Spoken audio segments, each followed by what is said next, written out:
तो बात करते हैं 55 में, ध्यान रखना, तो विशेष करके राष्ट्रपति के निर्वाचन की विधि का उल्लेख है, ये बात ध्यान रखना।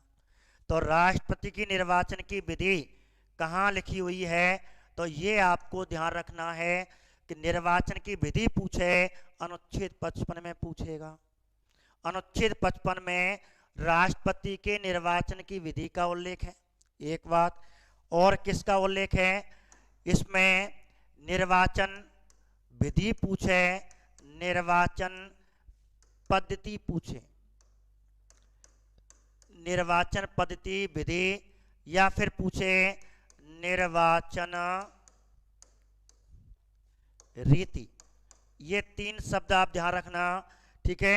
इनके बारे में पूछा जाए तो आप ध्यान रखना पद्धति, विधि और रीति, इन तीनों का संबंध कौन से अनुच्छेद से है, 55 से। पहली बात तो ये ध्यान रखना। एक बात मैं आपको बता रहा हूं कि निर्वाचन की प्रक्रिया पूछे तो 54 करनी है।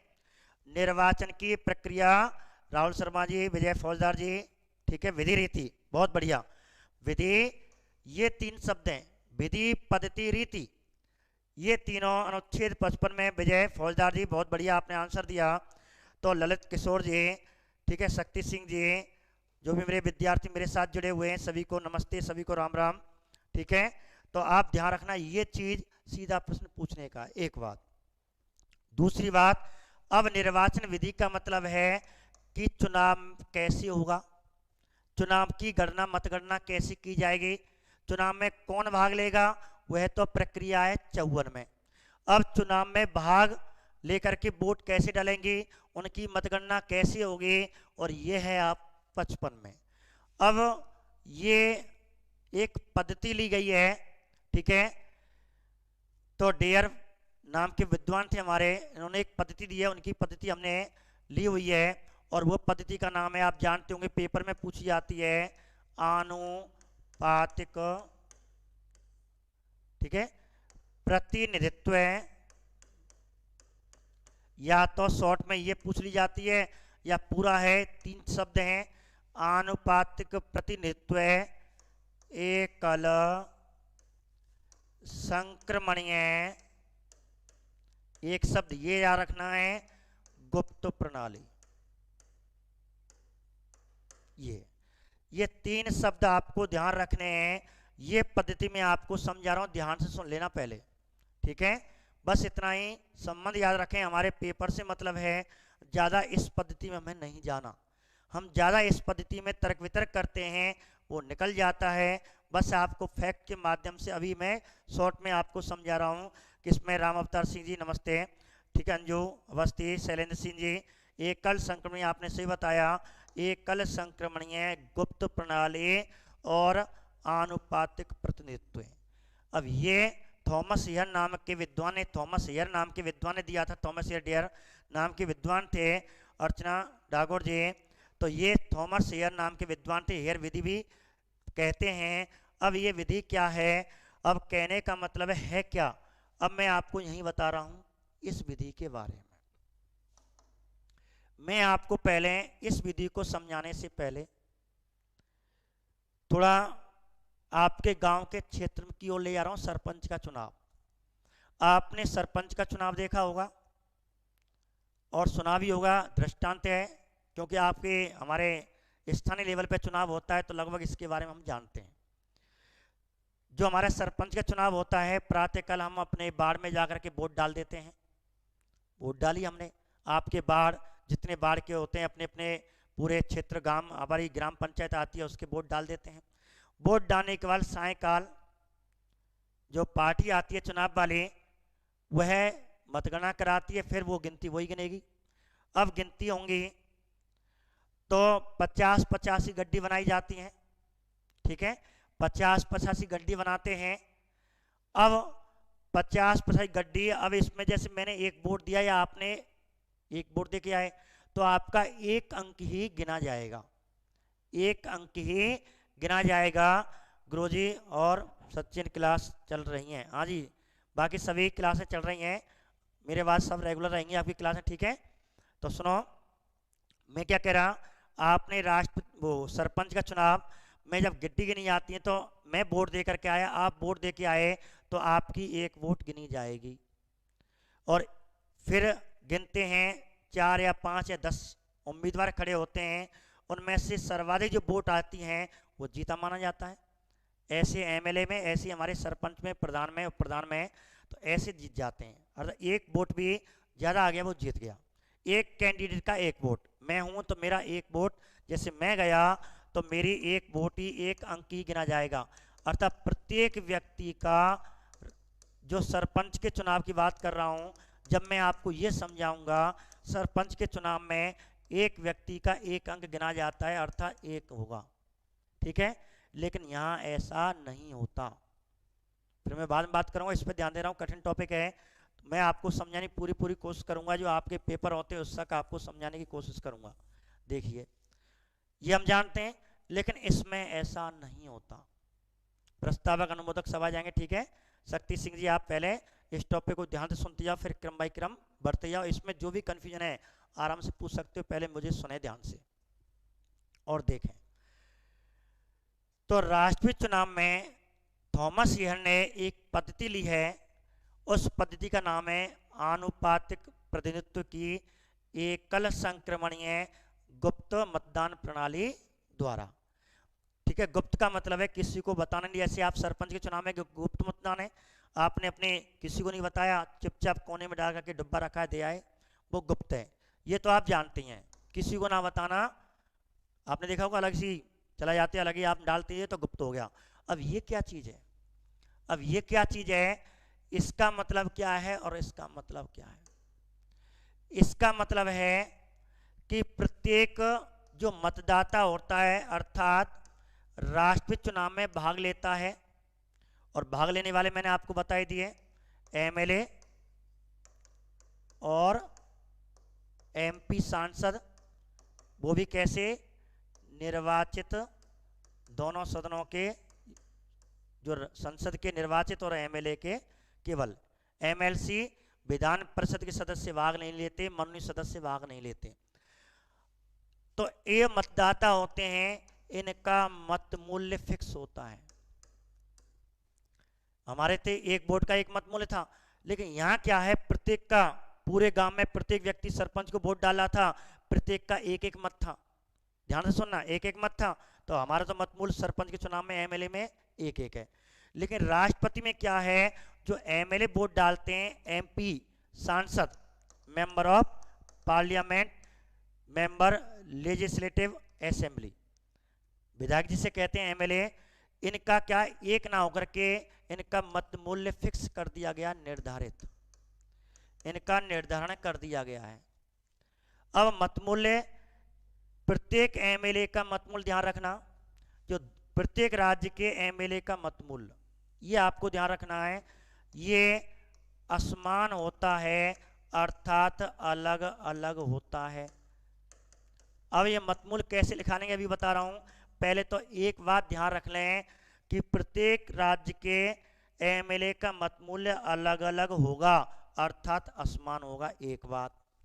दूसरा, एमपी जो सांसद है, उस पूरे देश के, प्रत्येक राज्य के, पूरे देश के, संपूर्ण देश के सांसद का मत मूल्य समान होगा, ये आप यहां दे रहे हैं, एक जैसा, ठीक है। कैसा होगा, समान होगा, एक जैसा होगा, एक ही होगा, एक ही समान, ये आपको ध्यान रखना है। तो एमएलए का एक तो सत्य असत्य कथन में ये ध्यान रखना कि प्रत्येक राज्य के विधायक का मत मूल्य अलग अलग होता है, असमान होता है, जबकि देश के प्रत्येक सांसद का मत मूल्य समान होता है, ठीक है। अभी बताएं मत मूल्य कैसे निकाला है, पहले आपको बता देता हूं। अब मत मूल्य कैसे कैसे है, तो प्रत्येक राज्य के एमएलए का मत मूल्य अलग है, तो आपको प्रत्येक राज्य का याद नहीं करना, केवल विशेष करके 3 राज्यों का याद करना है। एक तो सर्वाधिक विधायक अर्थात एमएलए मत मूल्य वाला राज्य, एक तो ये, वो कौन सा, एक बात ये याद रखनी है, इसका जो मत मूल्य है आपको ध्यान रखना है, एक बात, ठीक है। एक बात तो ये ध्यान रखना है। दूसरा, न्यूनतम, पहले आप सीधे सीधे जो फैक्ट है उनको समझें, फिर मैं आपको भी बता रहा हूं। तो न्यूनतम मत मूल्य किसका? सांसद का, मेंबर ऑफ पार्लियामेंट। तो सांसद का मत मूल्य यहां मैंने आपको बता दिया था, यहां बताया था इनका अलग अलग होता है, ठीक है, प्रत्येक राज्य के, और यहां इनका समान होता है। तो पहले तो हम एमएलए की बात कर रहे हैं, ठीक है, पहले हम एमएलए की बात कर लेते हैं। और यहाँ न्यूनतम मतमूल्य वाला राज्य कौन सा है? तो यहाँ राज्य की बात कर रहे हैं। तो आप जानते हैं, अभी आपने बताया मेरे अनेक राणे सिंह यूपी का 208, रश्मि जी बहुत बढ़िया 708, राणे सिंह जी एमपी का सांसद बहुत बढ़िया, सभी को जानते हैं। वही चीज़ मैं आपको लेके चल रहा हूँ। तो एक एमएलए का जो सर्वाधिक एमएलए वाला राज्य है, सर्वाधिक जनसंख्या होगा, उसी का मतमूल्य ज़्यादा होगा। तो सर्वाधिक जनसंख्या आप जानते हैं यूपी है, और न्यूनतम जनसंख्या किसकी है? सिक्किम की है, क्योंकि जनसंख्या के आधार पर ही इसका मतमूल्य निकाला जाता है। इसलिए सर्वाधिक जनसंख्या यूपी की है, और यूपी का मतमूल्य कितना है? मेरे प्यारे विद्यार्थियों ने आपने बताया राणे सिंह जी, रश्मि जी, रानी जी, केशव जी, ठीक है, आपने सही सबने आंसर दिया। तो यूपी का मतमूल्य कितना है? यूपी का है 208। सिक्किम का कितना है? मात्र 7। एक तो आपको ये दो याद रखने हैं। तीसरा आपको ध्यान रखना है राजस्थान का, ठीक है, अपने राज्य का याद रखना है। ये भी आपको मतमूल्य, यूपी का तो आपका दिख रहा है, हमारे यूपी वाले हैं, तो यूपी वाले तो आप जानते होंगे, अभी मैंने आपको बता दिया। यूपी वाले भी ध्यान रखेंगे, वैसा हमें नहीं बताया। तो एक आपको राजस्थान के, और राजस्थान कितना 128 127.88 है, 188 हो, ठीक है, 128 पॉइंट यहाँ आपको बता रहा हूँ। तो कितना हो गया?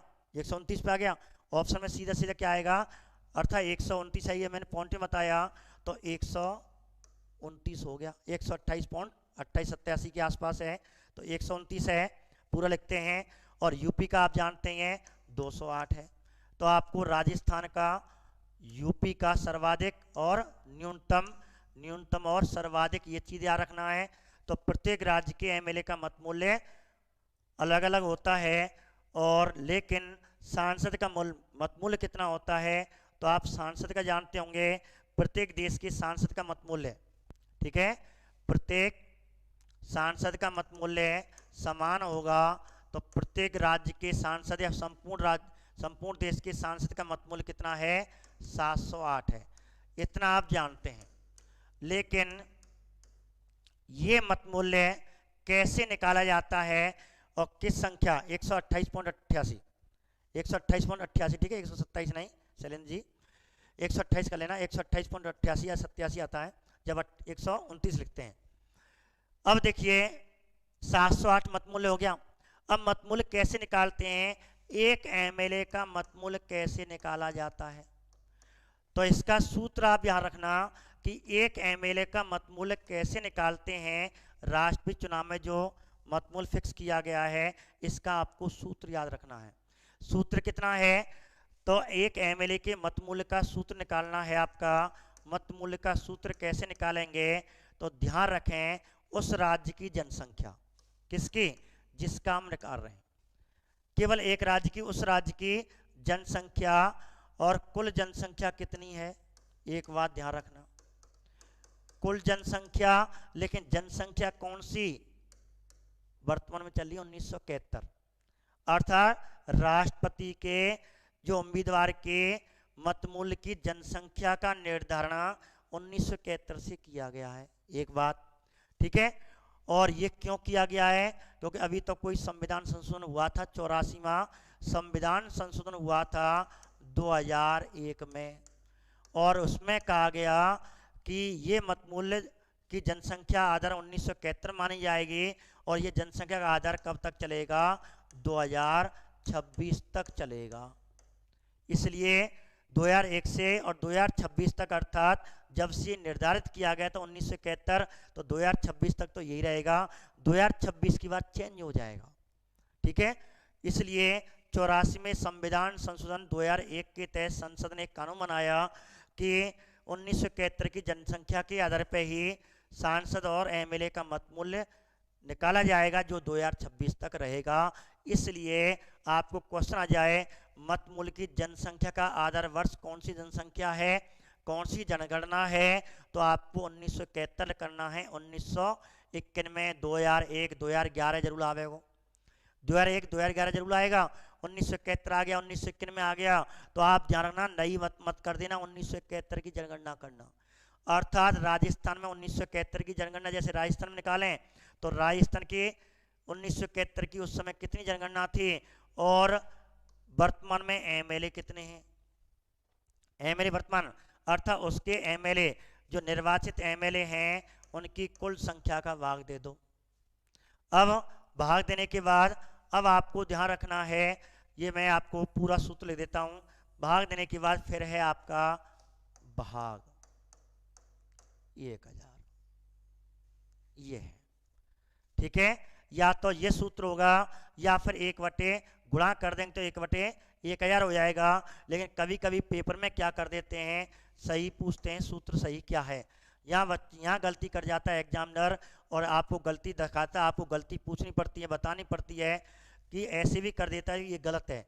हाँ, यदि यहाँ भाग है तो ये सही है, या इसके स्थान पे गुणा का चिन्ह कर दिया तो 1/1000 लिखेगा, तब सही माना जाएगा। तो ये ध्यान रखना, वैसे पेपर में यही पूछा जाता है, इसलिए ध्यान रखना एक एमएलए का मत मूल्य कितना होता है, ये फिक्स हो गया, ठीक है। अब देखिए आगे, मत मूल्य हो गया, ऐसे निकाल लिया। अब एक सांसद का मत मूल्य कैसे निकालते हैं, अब एक सांसद का मत मूल्य कैसे निकाला जाता है उसकी भी मैं आपको बता देता हूं कि सांसद का मत मूल्य कैसे निकालते हैं।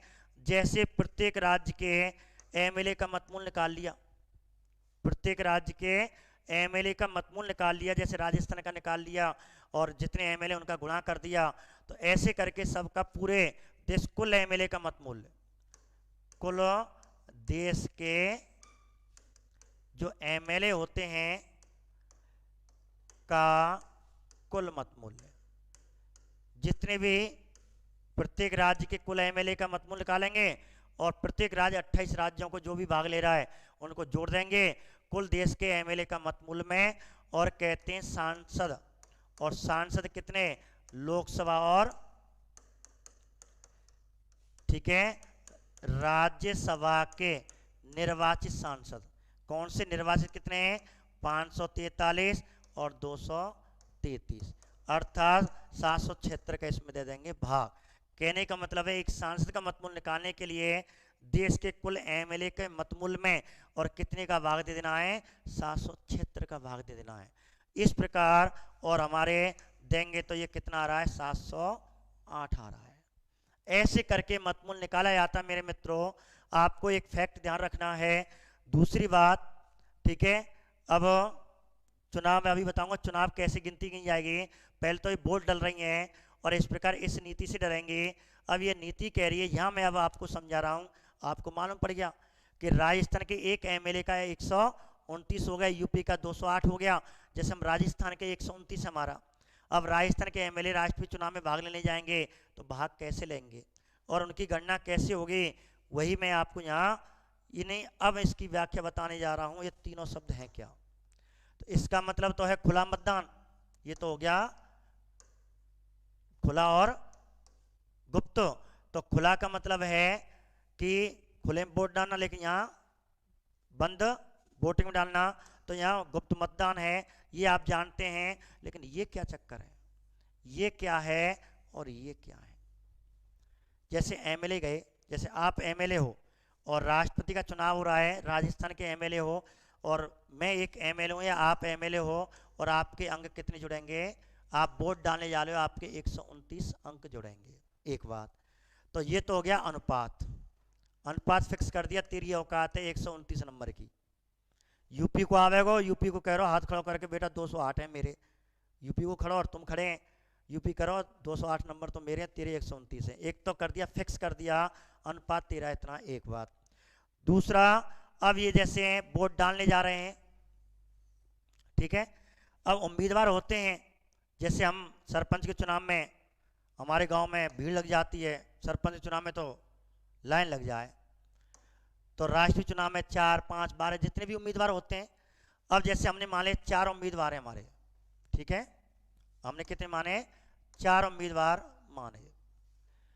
चुनाव में 4 उम्मीदवार हैं और आप वोट डालने गए, वोटिंग मशीन में जो भी बटन दबानी है, 4 उम्मीदवार हैं, एक उम्मीदवार का नाम ए कर लो, बी, सी और डी, ठीक है। अब आपको क्या करना है, जब हम सरपंच के चुनाव डालने जाते तो एक व्यक्ति को वोट देते हैं, भाई एक कुदा में एक ही पन्ना में एक ही दबाया में एक ही दबा देते हैं। सरपंच के चुनाव में हमने देखा होगा, एक को दबा दिया, सबन को नहीं दबाएंगे, एक को दबाएंगे।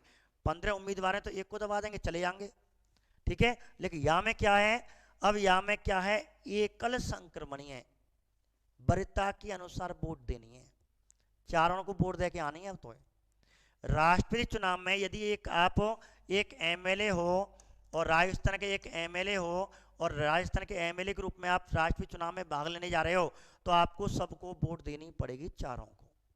जबकि हमारे यहाँ एमएलए और सरपंच में क्या होता है, एक को वोट देते हैं, लेकिन यहाँ सभी चारों को देनी होगी। 4 उम्मीदवार हैं, कितने उम्मीदवार हैं, जैसे मैं उदाहरण दे रहा हूँ, यहाँ 4 उम्मीदवार खड़े हैं, राष्ट्रपति चुनाव लड़ रहे हैं, चुनाव हो रहा है जुलाई में, पहला व्यक्ति, दूसरा व्यक्ति, तीसरा व्यक्ति, चौथा व्यक्ति। अब आपको सबको वोट दानी, अर्थात इलेक्ट्रॉनिक वोटिंग मशीन रखी है, बटन दबानी है चारों में, लेकिन पहले किसको दबाओगे, जो तुम्हारा प्रिय है, खास, वरीयता, रैंक, यार सबसे नंबर 1 तो मैं बाकू दे के आऊंगा पहले बटन। तो जैसे आप गए तो आपने कहा यार मैं तो नंबर 1 मेरा पसंद को उम्मीदवार 1, तो पहले तय करके लाएंगे, यार 4 जने खड़े हैं, पहले बाकू दबाऊंगा तो वो 1 है जाओ, दूसरे को वो दूसरा है जाओ। अब दूसरी मेरी पसंद, मैंने देखा यार दूसरा मेरा पसंद तो भाई बी है, या तो जी जीते या फिर जी जीते, ई ना जीते, कहते या तो जी जीत जा, ई नहीं जीते ये जीते को, बी पे दूसरे नंबर पे। अब तीसरी वर्तमान के लिए तीसरा तो मेरा डी है, और अंत में दबाया बटन 4 पे। तो उसने कहा कि भाई जीतना चाहिए जी, ठीक है, जी ना जीते तो पहले जी जीते फिर बी जीते को, बी नहीं जीतो फिर आपका डी, और डी नहीं तो बी पे कोई पसंद ना, बी तो दबाया लास्ट, यहाँ पे तो पसंद ना दबा दे, 4 है। तो ऐसी वरीयता दी जाए है, प्रत्येक एमएलए जाएगा, राजस्थान का यदि एक एमएलए गया तो उसके 129 संघ समारे जाएंगे, यूपी के जाएगा 208 समारे जाएंगे, ऐसे करके अंक होते हैं उनके, ठीक है। और इसी आधार पे 129, जैसे मैं गया 129 में 129, राजस्थान में 200 एमएलए हैं तो 200 का लगा लो, 129 में गुणा कर देंगे, ऐसे करके अंक जुड़ जाते हैं। और कहते हैं 50% से ऊपर वोटिंग आनी चाहिए, ठीक है, 50% से ऊपर ये भी शर्त है, वैध मत होने चाहिए, 50% होने चाहिए, 50 से अधिक होने चाहिए तो ही जीतेंगे। और हमारे यहाँ तो केवल एक वोट आया जीत जाए, लेकिन राष्ट्रपति चुनाव में ऐसा नहीं होता, उनके अंक जोड़े जाते हैं, कुल वैध मत के 50% से अधिक वोट आनी चाहिए, कम आ गई तो फिर दोबारा पहली वरीयता को देखा जाएगा, पहली में तो पहली वरीयता देखी जाएगी, नंबर 1 कौन कौन के आए, और दूसरी में फिर बीवी नंबर आपके, फिर दूसरी में क्या होगा, जो तीसरे नंबर पे चौथे नंबर पर है उसके अंक सब में, तीनों में, चारों में, तीनों में बांट दी जाएंगे। जैसे सबसे कम अंक इसके आए थे तो इसके अंक फिर लास्ट में तीनों में बांट दी जाएंगे। ऐसा अब तक केवल एक बार हुआ, अधिकतर तो पहली बार में जीत जाते हैं, 50 से ऊपर वोट आ जाते हैं। लेकिन बीवी गिरी के समय क्या हुआ, लगभग 48.5% वोट आए थे पहले, इसलिए इसे जीता नहीं घोषित किया गया, विवाद उत्पन्न हो गया। क्या करें, यदि राष्ट्रपति चुनाव में विवाद उत्पन्न हो जाता है, उपराष्ट्रपति चुनाव में विवाद उत्पन्न हो जाता है, तो उसके विवाद का निपटारा कौन करता है, कौन करेगा, अनुच्छेद 71 के तहत सुप्रीम कोर्ट करती है। और सुप्रीम कोर्ट कहते हैं बीवी गिरी का निर्वाचन विवाद सुप्रीम कोर्ट पहुंचा, एकमात्र ऐसा राष्ट्रपति जिसके चुनाव में विवाद उत्पन्न हुआ था बीवी गिरी था, क्योंकि उसकी 48.5% लगभग वोट आई थी, इसलिए सुप्रीम कोर्ट जाता। सुप्रीम कोर्ट कहता क्या करें, तो उसने कहा या तो चुनाव रद्द करवाएगा, जैसा कहेगा मानना पड़ेगा, वो वैध है, जो माने कहेगा वो मानना पड़ेगा। सुप्रीम कोर्ट ने कहा कि भाई चुनाव तो मत करवाओ, ऐसा करो दूसरी वरीयता जो चौथे नंबर पे सबसे कम वोट लाया है उनकी वोटों को तीनों में बांट दो। ऐसे करके बांट दी जाती है, और दूसरे गणना में ये 50% से ऊपर वोटें आ गए, बीवी गिरी जीत जाता है। तो एकमात्र ऐसा राष्ट्रपति जिसका चुनाव द्वैचक्रीय मतगणना द्वारा हुआ, तो द्वैचक्रीय मतगणना द्वारा बीवी गिरी का हुआ। बस इतना आप समझ लें, ठीक है। ये आपके अब इसमें प्रश्न क्या बनेंगे, अब मैं आपको बताऊं, आपको प्रश्न से मतलब है पहला प्रश्न आपका इसमें 55 में बनेगा कि राष्ट्रपति के निर्वाचन की विधि अथवा पद्धति अथवा रीति का उल्लेख कौन से अनुच्छेद में है, कौन से अनुच्छेद में है, तब आपको आंसर अनुच्छेद 55 करना है, एक क्वेश्चन। दूसरा, राष्ट्रपति निर्वाचन विधि है, या तो इसको देगा या फिर इसको देगा या फिर पूरा ही देगा। दूसरा प्रश्न ये बनता है। तीसरा प्रश्न बनता है कि राष्ट्रपति चुनाव में के बारे में असत्य कथन है। असत्य कथन में ये पूछेगा तो ध्यान रखना एमएलए का मतमूल्य अलग अलग होता है, प्रत्येक राज्य के एमएलए का मतमूल्य अलग अलग होता है, जबकि देश के प्रत्येक सांसद का मतमूल्य समान होता है। ये दो चीज याद रखनी है। दूसरी बात कि ऐसा कौन सा राज्य जिसमें एमएलए का सर्वाधिक मतमूल्य है, वो यूपी है, और वो यूपी का कितना है, 208 है। न्यूनतम विधायक का मतमूल्य वाला राज्य कौन सा है, सिक्किम है, और सिक्किम में कितना है, 7 है। और अपने राज्य का मतमूल्य आप याद रखना, यूपी वाले तो ही है, राजस्थान वाला 129 है। ऐसे आप ध्यान रखना। देश के प्रत्येक सांसद का मतमूल्य कितना है, एक प्रश्न आपको ये आएगा, प्रत्येक सांसद का मतमूल्य कितना है, 708 है। एक ये याद रखना, 708 है, आपको एक याद रखना है। आगे क्वेश्चन पूछ सकता है एक विधायक का मतमूल्य का सूत्र क्या है, तो 1971 की जनगणना, राज्य की कुल जनसंख्या और 200 एमएलए उस राज्य के कुल एमएलए, उस राज्य के जितने, ये तो मैंने उदाहरण बताया था, उस राज्य के कुल एमएलए आपको ध्यान रखना, उस राज्य के जितने भी एमएलए हैं वो आपको कुल एमएलए आ जाएंगे इसमें, उस राज्य के कुल एमएलए, और भाग कितना देना है, 1000 मत कर देना, 3 जीरो हैं, 100 आ जाएगा ऑप्शन में, 100 जरूर आवेगा। ऐसा सूत्र होगा, 100 वाला भी होगा, 1000 वाला भी होगा। आपको ध्यान रखना यही बात, यही गलती करेंगे बच्चे, छोटी छोटी गलती भूल जाते हैं, और 100 में हम कर आएंगे, जबकि आंसर आपको 1000 देना है। ये सूत्र याद रखना है। दूसरा, एक सांसद का मतमूल्य कैसे निकाला जाता है, तो देश के सभी जितने एमएलए होते हैं, पूरे एमएलए का जो मतमूल्य होता है, उसमें आपके संसद के जो कुल निर्वाचित सदस्य होते हैं उनका भाग दे देना है। इस प्रकार प्रत्येक सांसद का मतमूल्य कितना है, 708 है। ये प्रश्न बनेगा। दूसरा, राष्ट्रपति चुनाव में, राष्ट्रपति के चुनाव में मतमूल्य का आधार वर्ष क्या है, ठीक है, तो 1971-84 में संविधान संशोधन के तहत 2001, और कब तक रहेगा, 2000 वो, ठीक है, आपका 2026 तक रहेगा। ये आपको ध्यान रखने, बाकी आपको ज़्यादा नहीं जाना, बस ये प्रश्न बनेंगे अनुच्छेद 55 में, ठीक है। आपको ज़्यादा इसमें दिमाग नहीं लगाना है, बस ये ध्यान रखना है मतमूल्य होता है, मतमूल्य का निर्धारण 1971 की जनगणना है, 84 में संविधान संशोधन 2001 के तहत 2026 तक रहेगी, और इस राज्य का इतना है, इस राज्य का इतना है, ठीक है। सीधा सीधा आपको राज्य का पूछा जाएगा, तो आप ध्यान रखें इस बात को, ठीक है। सर दिल्ली पुलिस वाले की क्लास चलती है, हाँ सब दिल्ली पुलिस वाले में सेंटर आती है, ध्यान रखना। रेलवे के बच्चे हों, एसएससी के बच्चे हों, सेंटर केंद्र सरकार आती है, और इसलिए हमने केंद्र सरकार चालू की है, Delhi police, UP police, MP police, ठीक है, विशेष करके केंद्र सरकार आती है, इसलिए मैंने आपको केंद्र सरकार ही चालू की है, राष्ट्रपति ही चालू किया है, ठीक है। मेरे प्यारे मित्रों, आगे बढ़ते हैं। विजय फौजदार जी, सत्येंद्र जी, बेहतर सिंह जी, रोतेश कुमारी जी, तो केशव जी, तो हम आगे बढ़ते हैं। ये 54 में है, बस इतना ध्यान रखना आपको, इससे ज़्यादा कुछ नहीं। शायद अभी साथ सेकंड ग्रेड में राजस्थान का एक विधायक का मतमूल्य पूछा गया है, तो ये भी आप ध्यान रखना, 129 था आंसर, ठीक है। सुप्रीम कोर्ट और चुनाव का विवाद का निपटारा कौन करता है, केवल सुप्रीम हाईकोर्ट नहीं, केवल सुप्रीम कोर्ट करेगा। सुप्रीम कोर्ट जो कहेगा वो मानना पड़ेगा, या तो चुनाव रद्द करवा सकता है या दोबारा मतगणना करा सकता है। तो 1969 में बीवी गिरी मतगणना दोबारा हुई थी, अर्थात वोट तो डर गई थी, लेकिन गणना हुई थी दोबारा, और दूसरे चरण वाले जो आपके सबसे कम आए थे उनको तीनों में हिस्सा में बांट दिया था। ये बस इतना ध्यान रखना, ये आपका होगा 54। अब बात करते हैं 56 की। 56 की बात करते हैं। देखिए अब 56 अनुच्छेद में क्या है। अब 56 अनुच्छेद में पहले ध्यान रखो, याद करने का तरीका, अनुच्छेद याद करने का तरीका ये लगातार करो, हो सके जितना, प्रत्येक पदाधिकारी की लगातार करनी चाहिए, प्रत्येक अनुच्छेदों को लगातार याद करो, और जो इम्पोर्टेंसी सर्वाधिक है उस पर ध्यान दीजिए, ठीक है। कुलदीप सिंह जी, अंजू, रानी सिंह, ठीक है, ये बात ध्यान रखें आप। तो पढ़ने का तरीका पंकज सिंह, अर्चना डागोर जी, तो आप विशेष करके इस पर ध्यान दें कि अनुच्छेद कैसे याद किए जाते हैं, क्रम से याद करो। ठीक है, क्रम से याद करो, फिर देखो कि इसमें क्या लिखा हुआ है, ये अनुच्छेद हमें क्यों पढ़ना है, कितना प्रश्न इसमें बन सकता है, इंपॉर्टेंट है या नहीं। जो इंपॉर्टेंट होते हैं उनको ध्यान देना है, बाकी क्रम से पढ़ते जाओ। ठीक है शैलेंद्र जी, आगे चलें।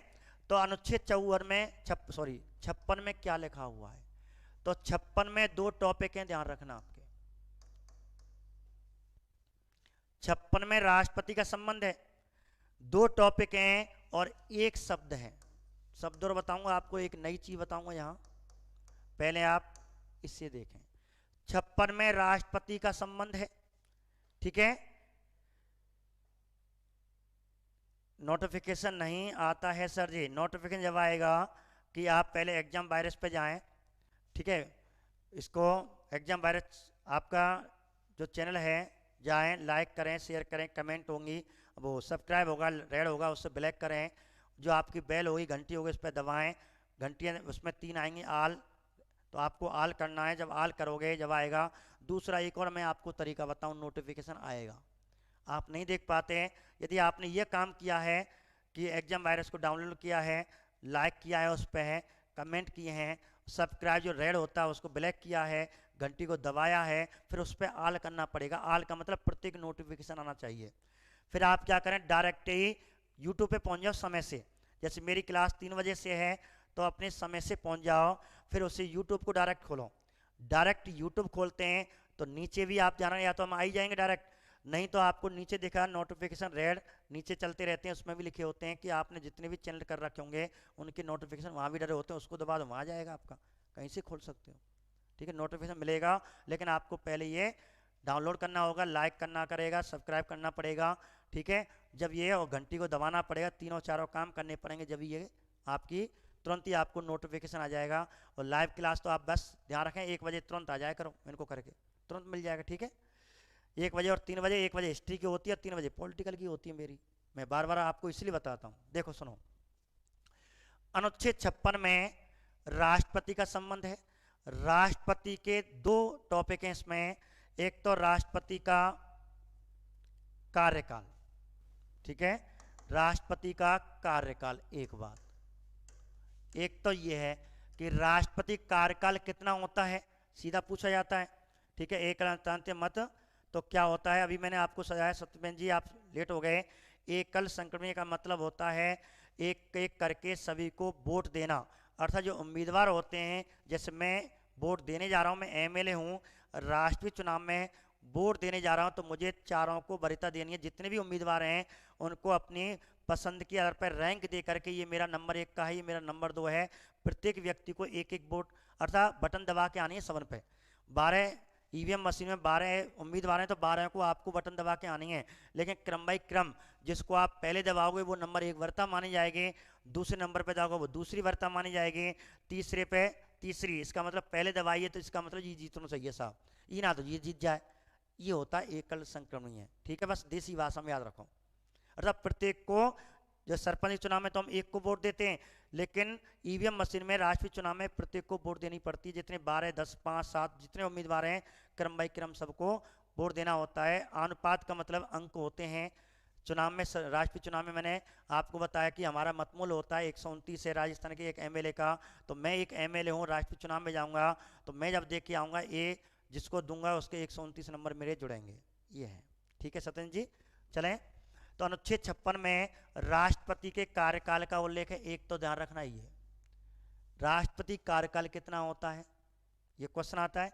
एक है राष्ट्रपति अपना त्यागपत्र किसे देगा, 2 क्वेश्चन है इसमें, एक। ठीक है, आप जानते हैं, सीधा प्रश्न, मैं आपसे सीधा प्रश्न कर रहा हूं, आप मेरे से प्रश्न कर सकते हैं कि राष्ट्रपति कार्यकाल कितना होता है।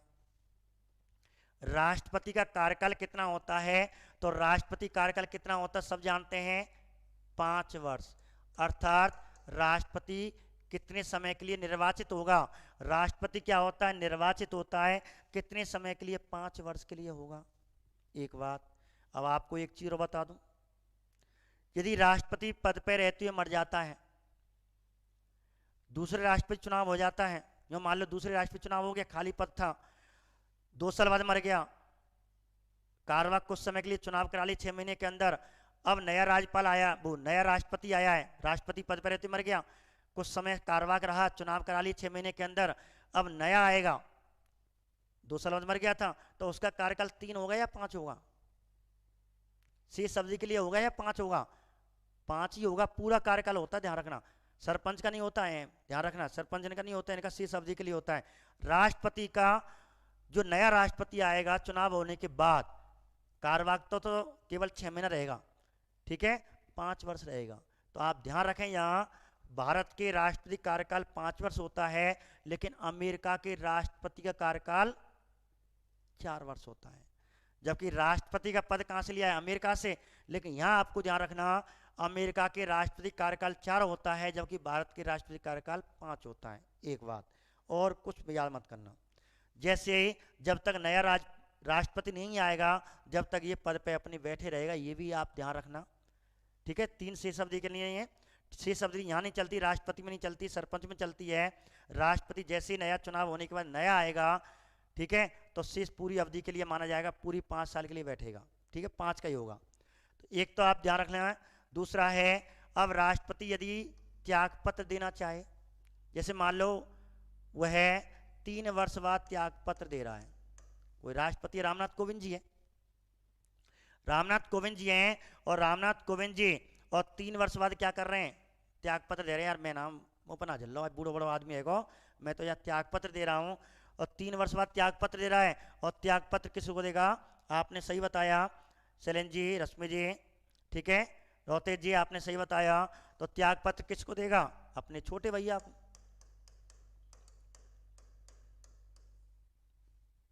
ठीक है। तो त्यागपत्र किसको देगा? भाई सीधी बात है, बहुत से कहेंगे पेपर में आएगा, क्वेश्चन आएगा, राष्ट्रपति अपना त्यागपत्र किसे देता है? देश के मुख्य न्यायाधीश को, उपराष्ट्रपति को, प्रधानमंत्री को, किसी भी मंत्री को। तो देश का मुख्य न्यायाधीश भी ऑप्शन में आता है, उपराष्ट्रपति आता है। यहाँ बच्चे कंफ्यूजन कर जाते हैं। अब यहाँ रट तो गए, लेकिन वहाँ पेपर में है जाए, फर्स्ट ईयर में आया हुई क्वेश्चन करे आए, देश का मुख्य न्यायाधीश नंबर 1 पे देश का मुख्य न्यायाधीश कर दिया था ऑप्शन में, तो क्या मैंने ध्यान ही ना दिया? भाई वो तो शपथ है। तो आप तो एक ही चीज याद रखो, मैं कहीं घर से बाहर 2 या 3 दिन के लिए अपने परिवार से जा रहा हूं, तो मैं जिम्मेदारी किसको दे के जाऊंगा? अपने भाई को दे के जाऊंगा, अपने परिवार वालों को दे के जाऊंगा। भाई मेरा भाई बगल में रह रहा है, तो भाई से कहूँगा भैया ने मेरे घर है देखियो। तो राष्ट्रपति भैया कौन है? उपराष्ट्रपति। दूसरे क्यों हैं? पड़ोसी तो पीछे पहुंचूंगा। हाँ, जब हम पूरा ही परिवार जा रहा है, भैया मेरे संग जा रहा है, माता पिता, मेरा पूरा परिवार, मेरा भाई भी जा रहा है, फिर मैं क्या करूंगा? अपने पड़ोसी से कहूंगा। तो पड़ोसी कौन है गो? देश का मुख्य न्यायाधीश हो गया, देश का मुख्य न्यायाधीश। ऐसे याद रखो भाई, सबसे पहले हम विश्वास अपने भैया पे करेंगे, जब भैया ना है, भैया नहीं है, तब हम अपने पड़ोसी पे करेंगे। तो पड़ोसी कौन है? राष्ट्रपति को, देश का मुख्य न्यायाधीश। तो ध्यान रखें, राष्ट्रपति अपना त्यागपत्र किसको देगा? उपराष्ट्रपति को देगा। यदि उपराष्ट्रपति ना हो तो अब राष्ट्रपति ऐसी स्थिति में त्यागपत्र किसको देगा? देश के मुख्य न्यायाधीश को। यह क्रमबद्धता है, पहले देगा उपराष्ट्रपति को, उपराष्ट्रपति ना हो तो देश के मुख्य न्यायाधीश को, ठीक है। ये आपको ध्यान रखना है इन चीजों को। तो ऐसे करके ये चीज आपकी यहां ध्यान रखनी है। उपराष्ट्रपति, एक चीज तो ये होगी, उपराष्ट्रपति को त्यागपत्र देगा, इतना मानते हैं, और ना हो तो फिर देश के मुख्य न्यायाधीश को त्यागपत्र देगा। अब हम थोड़ा सा आगे बढ़ लेते हैं, ठीक है।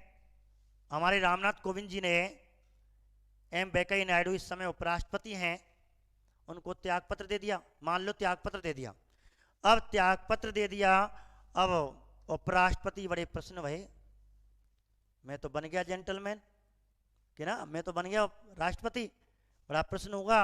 अभी तो मुझे 4 लाख मिलते थे, अब तो मुझे 5 लाख मिलेंगे, बन गया मैं जेंटलमैन। अब जेंटलमैन तो ही है सब। इस प्रकार उपराष्ट्रपति जी और क्या बन गए? जेंटलमैन बन गए। अर्थात जेंटलमैन का मतलब क्या बन गए? कार्यवाहक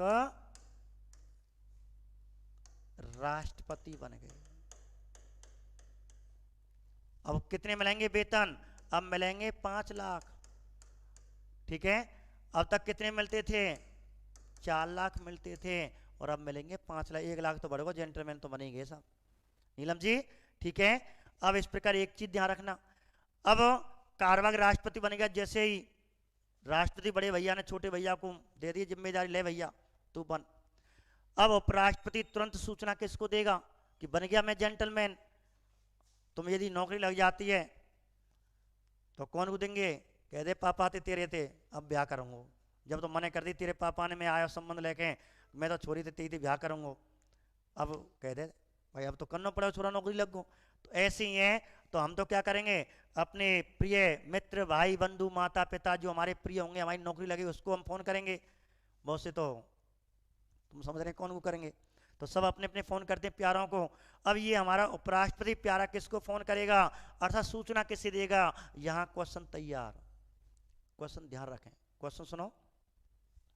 यदि उपराष्ट्रपति अपना त्यागपत्र यदि राष्ट्रपति अपना त्यागपत्र उपराष्ट्रपति को देता है तो उपराष्ट्रपति इसकी तुरंत सूचना किसे देगा, तुरंत सूचना किसे देगा, इसकी सूचना किसे दी जाएगी कि मैं बन गया जेंटलमैन, अर्थात मैं कार्यवाहक राष्ट्रपति बन गया।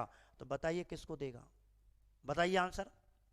क्वेश्चन सुने, जब राष्ट्रपति अपना त्यागपत्र उपराष्ट्रपति को देता है तो उपराष्ट्रपति इसकी तुरंत सूचना किसे देगा, देश के मुख्य न्यायाधीश को, ठीक है, उपराष्ट्रपति को, सॉरी आपके जो राज्यसभा उपसभापति को, जो उपसभापति होता है उपसभापति को, देश के मुख्य न्यायाधीश को, लोकसभा अध्यक्ष को, लोकसभा के उपसभापति को। बहुत बढ़िया रानी सिंह जी, हाँ जी।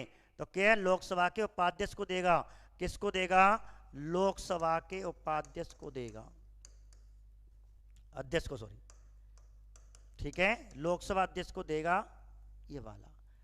जब राष्ट्रपति अपना त्यागपत्र उपराष्ट्रपति देता है, उपराष्ट्रपति इसकी तुरंत सूचना लोकसभा अध्यक्ष को देगा। ये क्रम से ध्यान रखें, जो भी लोकसभा होगा, लोकसभा अध्यक्ष होगा उसको देगा। ये है क्यों, क्योंकि लोकसभा के प्रति कहते हैं हमारी संसद, तो संसद जो मंत्रिमंडल है, जो भी कार्यवाहक है, लोकसभा के प्रति कार्य होते हैं। तो ऐसे करके आपको ध्यान रखना, ये हमारा 56 वाला टॉपिक है। तो 56 में कार्यवाहक कार्यकाल कितना होता है राष्ट्रपति का, एक तो ये दे रखा है, और त्यागपत्र किसको देगा एक ये दे रखा है। एक बात, एक और मैं आपको एक चीज बताऊं, 56 में ही एक शब्द है महाभियोग। अब तुम कह रहे सब महाभियोग तो 61 में है, मैं बात कर रहा हूं महाभियोग शब्द की। महाभियोग शब्द, महाभियोग का संबंध 2 अनुच्छेदों से है, अनुच्छेद 56 और अनुच्छेद 61। यहां केवल महाभियोग का उल्लेख किया गया, केवल महाभियोग का उल्लेख किया गया है, लेकिन वहां महाभियोग प्रक्रिया के तहत प्रक्रिया बताई गई है। तो वहां तो महाभियोग प्रक्रिया या महाभियोग का उल्लेख है। तो महाभियोग का उल्लेख सबसे पहले अनुच्छेद 56 में आया है, फिर 61 में महाभियोग प्रक्रिया का पूरी क्रिया भी दे रखी है, क्रिया तो नहीं है लेकिन सीधे तो महाभियोग जैसी प्रक्रिया का उल्लेख है अनुच्छेद 61 में, ठीक है। तो शब्द पूछे जाए तो आपको 61 करना, ये विशेष ध्यान रखना। प्रक्रिया किस में दे रखी है, महाभियोग प्रक्रिया दे रखी है 61 में। महाभियोग का उल्लेख है सबसे पहले 56 में, और महाभियोग प्रक्रिया का उल्लेख है सबसे पहले प्रक्रिया पूछता अनुच्छेद 61 में। ये ध्यान रखना, ठीक है। विशेष करके मेरे मित्रों ऐसे ऐसे प्रश्न आ जाते हैं, आपको इतना ध्यान रखना है, बाकी आप ज्यादा नहीं करना। अब आगे चलते हैं, अब आगे 56 के बाद 57 वाला अनुच्छेद बात करते हैं। अब जो आपका 57 अनुच्छेद है, अब 57 में किसका उल्लेख है, तो 57 में क्या लिखा हुआ है इतना ध्यान रखें, इतना इंपॉर्टेंट नहीं है, लेकिन एक क्वेश्चन इंपॉर्टेंट है। अनुच्छेद तो इंपॉर्टेंट नहीं है, लेकिन तब भी आपको ध्यान रखना इसमें क्या लिखा हुआ है, राष्ट्रपति के पुनर्निर्वाचन पात्रता का उल्लेख, ये है। तो सीधा क्वेश्चन बन भी जाए कि राष्ट्रपति के निर्वाचन की प्रक्रिया कहां है। देखो ध्यान रखना, पुनर्निर्वाचन, राष्ट्रपति की निर्वाचन प्रक्रिया दे रखी है अनुच्छेद 54 में, निर्वाचन विधि दे रखी है 55 में, और पुनर्निर्वाचन दे रखा है 57 में। अब इसका मतलब है जैसे रामनाथ कोविंद जी के 5 साल पूरे हो जाते हैं, 5 साल पूरे हो गए, सभी सुन रहे होंगे, 5 साल पूरे हो गए, अब वो दोबारा पर्चा भरे जाते हैं, क्या ये दोबारा चुनाव लड़ सकता है? लड़ सकता है। कोई कितनी बार लड़ सकता है? तो ये पुनर्निर्वाचन, क्या वो दोबारा चुनाव लड़ सकता है? लड़ सकता है। ये पता नहीं, लेकिन कई बार, एक बार, दो बार, तीन बार, चार बार, ये स्पष्ट नहीं है। केवल ये लाइन दे रखी है, राष्ट्रपति पुनर्निर्वाचन की पात्रता का उल्लेख है, इतना दे रखा है। और भीमराव अंबेडकर साहब जी कुछ नहीं लिख के गए, केवल बात टाइम पे नींद आ गई होगी, व्याख्या नहीं कर पाए होंगे बेचारे, और बस इतना लिख गए, अनुच्छेद 57 राष्ट्रपति पुनर्निर्वाचन की पात्रता का उल्लेख। अपना आप कर लियो व्याख्या। अब व्याख्या का मतलब न्यू ना बता के गए कि कई बार पुनर्निर्वाचन, एक बार, दो बार, तीन बार लड़ूं। इसका मतलब है जब व्याख्या नहीं दे रखी पूर्णतः, तो अनेक बार कोई व्यक्ति अनेक बार चुनाव लड़ सकता है। अनेक बार राष्ट्रपति, कई बार राष्ट्रपति बन सकता है। कई बार प्रत्येक व्यक्ति, कई बार भारत का व्यक्ति हो, भारत की नागरिकता हो, विदेशी व्यक्ति राष्ट्रपति बन सकता है, लेकिन भारत की नागरिकता होनी चाहिए हो ना, भारत कोई व्यक्ति हो। ये मैं आपको कुछ कन्फ्यूजन होगा, आपको एक बात बता दूं, यदि कोई ब्रिटेन का व्यक्ति है और भारत की नागरिकता ले लेता, भारत का नागरिक हो जाता है, तो वो चुनाव लड़ सकता है। अर्थात भारत का नागरिक हो, भारत का व्यक्ति नहीं हो, भारत का नागरिक हो, तो नागरिकता जो ले लेगा वो बन सकता है। तो इसकी योग्यता आने वाली है, ठीक है, आपकी 58 में योग्यता आ रही है, उसमें आपको बताने वाला हूँ। तो ये ध्यान रखना, निर्वाचन का मतलब है, पुनर्निर्वाचन का मतलब है कोई व्यक्ति अनेक बार राष्ट्रपति का चुनाव लड़ सकता है, राष्ट्रपति बन सकता है, एक बार, दो बार, तीन बार। तीसरी बार फॉर्मली डॉक्टर राजेंद्र प्रसाद जी गए थे, जाने वाले थे, तैयार थे, दो बार तो जीत गए, एक बार वैसे ही मनोनीत हो गए, दो बार निर्वाचन हो गया। अब तीसरी बार फॉर्म बनने के विचार कर रहे थे डॉक्टर राजेंद्र प्रसाद जी, कुछ व्यक्ति आए, सब नंबर हमारा आ जान दे भाई, ठीक है, सब परंपरा बन गई। तो सब एमएलए, जो एमपी थे, कुछ एमएलए ने भी थोड़ा सा, क्योंकि भाई उसमें आएंगे आपको 59 में, एमएलए एमपी भी का चुनाव में भाग ले रहे हैं, तो उन्होंने कहा कि डॉक्टर राजेंद्र प्रसाद जी आप रहने दो, हमारा नंबर हम पीछे भाई, हमने देख लो। तो ऐसे परंपरा बन गई। तो परंपरा के अनुसार यदि क्वेश्चन आ जाए, यहाँ आपको ध्यान रखना, यदि क्वेश्चन आ जाए परंपरा के अनुसार भारत का कोई व्यक्ति कितनी बार राष्ट्रपति बन सकता है, परंपरा के अनुसार भारत का कोई व्यक्ति कितनी बार राष्ट्रपति बन सकता है, जब परंपरा शब्द जुड़ जाए तो दो बार कर देना। लेकिन यदि पूछी जाए अनुच्छेद 57 के तहत अथवा भारतीय संविधान के तहत कोई व्यक्ति कितनी बार राष्ट्रपति बन सकता है, ऑप्शन में एक बार, दो बार, कई बार, संविधान मौन है, ये भी क्वेश्चन आ जाता है, संविधान मौन है, इस पे विवाद उत्पन्न हो जाएगा। ऐसी स्थिति में संविधान मौन ही आंसर माना जाता है। कभी कोई तो इसको भी बता देते हैं अनेक बार, लेकिन विवाद होगा, बोनस मिलेगा यदि दोनों ऑप्शन में आगे कई बार आ जाए, संविधान मौन आ जाए तो बोनस तो मिलना है। लेकिन आपको यदि अधिकतर पेपर में संविधान मौन आता है, तो संविधान मौन का मतलब पतो ना का कह रहा हो कितनी बार बनना, खूब बन भैया, मैं कछु ना कह रहा हूँ, चुप्पू खूब बन। तो संविधान मौन है, अर्थात कहने का मतलब कई बार राष्ट्रपति बन सकता है, लेकिन परंपरा के अनुसार कोई संविधान लिखा हुआ नहीं, कितनी बार बन सकता है, कोई रोक भी नहीं सकता, ये आपको ध्यान रख लेना। तो परंपरा के अनुसार दो बार, संविधान के अनुसार अनेक बार, संविधान मौन है। तो ये 57 और आपका 57 वाला अनुच्छेद हुआ। अब बात करते हैं, ठीक है, अगले अनुच्छेद की। अब 58 में क्या है, जैसे आपको राष्ट्रपति बनना है, मैं राष्ट्रपति चुनाव लड़ने वाला हूं, अब राष्ट्रपति चुनाव लड़ने वाला हूं तो योग्यताएं 58 में क्या है, योग्यता, बहुत अच्छा टॉपिक है, योग्यताएं। योग्यता का मतलब अहिर्ता है, कभी कभी अहिर्ता का उल्लेख पूछ ले, योग्यता नहीं पूछे। अधिकतर सब जानते हैं योग्यता को, योग्यताएं जानते हैं कि योग्यताएं कौन कौन सी होती हैं, पात्रताएं। अब क्वेश्चन आएगा कि कौन से अनुच्छेद में राष्ट्रपति की अहिर्ताओं का उल्लेख है, ठीक है, इसका मतलब योग्यताओं का उल्लेख है। तो एक तो क्वेश्चन सीधा बनेगा 58, एक तो सीधा प्रश्न बनेगा 58, ध्यान रखना एक बात, ठीक है। क्वालिफिकेशन सब आने वाली है, क्वालिफिकेशन बताने वाले हैं, योग्यता में आनी है, क्वालिफिकेशन आ रही है, ठीक है, एक बात। अब योग्यता में कौन कौन सी, नंबर एक, तीन चीज, तीन चार तो कॉमन है। यदि आप बाढ़ पंच का चुनाव लड़ने जा रहे हो, यदि आप सरपंच का चुनाव लड़ने जा रहे हो, तो तीन चार योग्यताओं तो प्रत्येक में, बाढ़ पंच से लेकर के एक राष्ट्रपति तक की योग्यताएं मैं आपको बताने वाला हूं, होनी चाहिए। नंबर एक, भारत का नागरिक हो, भारत का नागरिक का मतलब है भारत का व्यक्ति नहीं, नागरिकता ले रखी हो, कोई व्यक्ति हो जिसने भारत की नागरिकता ले रखी हो, नागरिक होना चाहिए, भारत का नागरिक हो, एक शर्त तो ये हो गई, वो योग्यता हो गई। दूसरी योग्यता जैसे फॉर्म भरते हैं लड़ा कितने पास होना चाहिए, हाँ अहिर्ता है, यही चीज़ है, बहुत बढ़िया।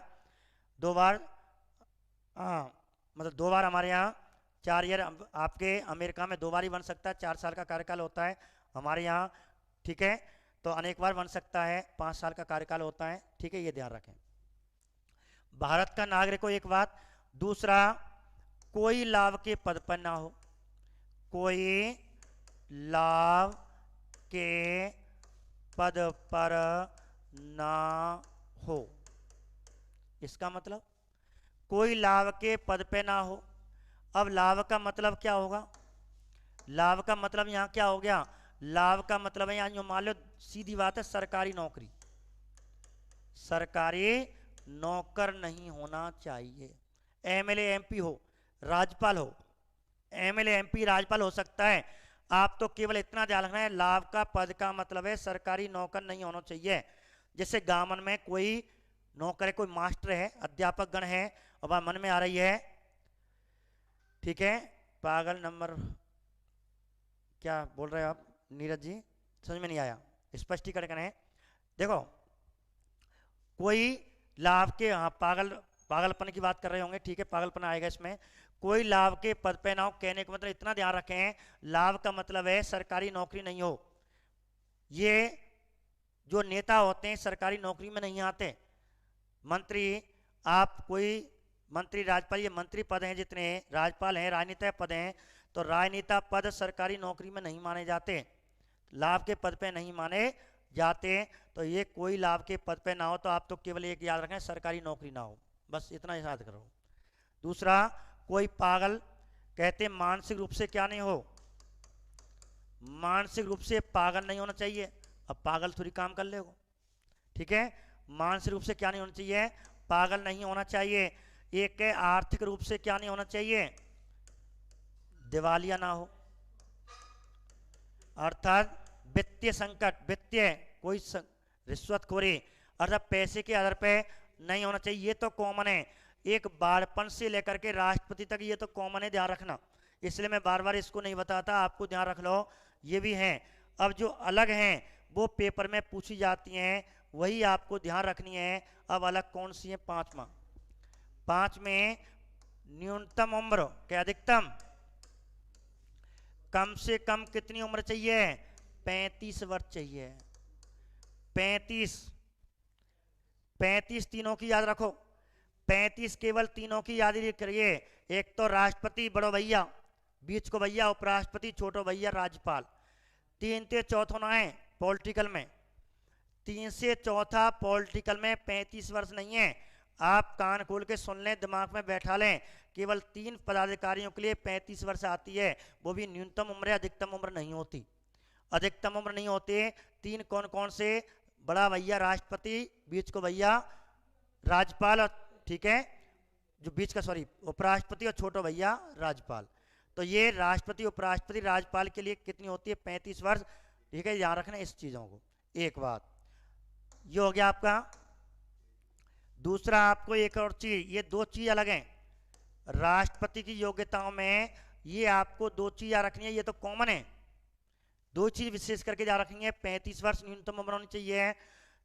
एक और योग्यता है जो अलग है, ठीक है, किस सदन का सदस्य बनने की योग्यता रखता हो, कौन से सदन की सदस्यता बनने की योग्यता रखता हो। तो योग्यता ध्यान रखना, तो कौन से सदन की, लोकसभा, लोकसभा सदन की या लोकसभा की सदन की बनने की योग्यता रखता हो, बनने की योग्यता रखता हो, अर्थात लोकसभा सदस्य बनने की योग्यता रखता है, इसका मतलब हो, होने का मतलब नहीं है, अर्थात जो योग्यताएं लोकसभा सांसद की होती हैं वो इसकी योग्यताएं होनी चाहिए। तो ये आपको विशेष करके 2 याद रखनी है, यहाँ गड़बड़ी कर देते हैं। जैसे मैं आपको एक बार रिवाइज बताऊं, राष्ट्रपति की आ जाए तो आपको लोकसभा आएगा, और उपराष्ट्रपति की आ जाए तो राज्यसभा आएगा, प्रधानमंत्री की आ जाए तो कोई भी, प्रधानमंत्री आ जाए कोई भी, किसी भी सदन का संसद के किसी भी सदन का सदस्य बनने की योग्यता रखता हो प्रधानमंत्री, लेकिन राष्ट्रपति केवल लोकसभा, उपराष्ट्रपति राज्यसभा और प्रधानमंत्री दोनों।